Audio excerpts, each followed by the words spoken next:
ప్రేక్షకులకు నమస్కారం. నా పేరు ఎస్టిపి కోదండపాణి. ఈరోజు జూనియర్ ఇంటర్మీడియట్ సాంస్క్రిట్ విద్యార్థులకు గద్య భాగంలో అజ్ఞాతస్య వాసవనదేయః అను పాఠ్యభాగాన్ని వివరిస్తాను. అజ్ఞాతస్య వాసవనదేయః అను పాఠం నారాయణ పండితుడు రచించిన హితోపదేశం అనే గ్రంథం నుంచి తీసుకోబడింది. ప్రస్తుత పాఠం అందులో మిత్రలాభం నుండి స్వీకరించడం జరిగింది. గంగానదీ తీరంలో ఒక పెద్ద జువ్వి చెట్టు ఉంది. ఆ చెట్టు తొర్రల్లో అనేక పక్షులు నివసించేవి. వాటి పిల్లలతో కలిసి ఎంతో ఆనందంగా ఉండేవి. అందులో ఒక తొర్రలో జలద్గవను పేరు కలిగిన ఒక ముసలి గ్రద్ద నివసిస్తూ ఉండేది. అది బాగా ముసలిదవడంతో ఆహారాన్ని వెతకలేక పక్షి పిల్లలకు కాపలాగా ఉండగా, మిగిలిన పక్షులు ఆహారం కోసం వెళ్ళి సాయంత్రం సమయానికి దానికి కొంచెం ఆహారం ఇస్తూ ఉంటే దానిని తీసుకుంటూ ఆ గ్రద్ద జీవించేది. అదే అడవిలో దీర్ఘకర్ణుడు అని ఒక పిల్లి నివసిస్తూ ఉండేది.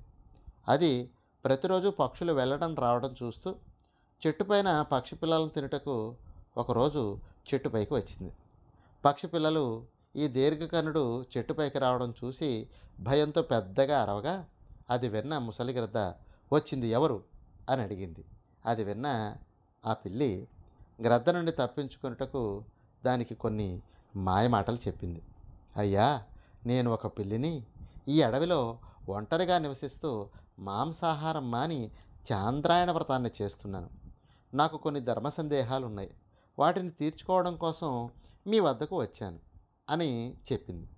ఈ చెట్టుపైన నివసించే పక్షులు మీరు చాలా న్యాయ ధర్మ విషయాలు చెప్పడంలో గొప్పవారని నాకు చెప్పగా మీ వద్దకు వచ్చాను అని తెలిపింది.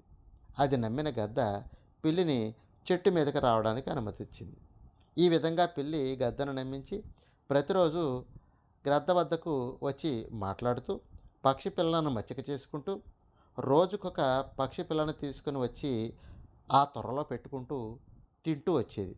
కొన్నాళ్లకు చెట్టుపైనున్న పక్షి పిల్లలు తగ్గిపోగా అది గమనించిన పక్షులు వాటి కోసం వెతికాయి. ఒక చెట్టు త్వరలో పిల్లి తినగా మిగిలిన పక్షి ఎముకలు చూసిన పక్షులు, ఈ ముసలి గ్రద్ద మనం ఇచ్చే ఆహారం సరిపోక మన పిల్లల్ని చంపి తిన్నది అని భావించి దానిని అన్నీ కలిపి ముక్కులతో పొడిచి చంపేశాయి. ఈ విషయం తెలుసుకున్న పిల్లి అక్కడ నుండి పారిపోయింది. కావున మనం ఎప్పుడూ కూడా తెలియని వారికి నివాసం ఇవ్వకూడదు.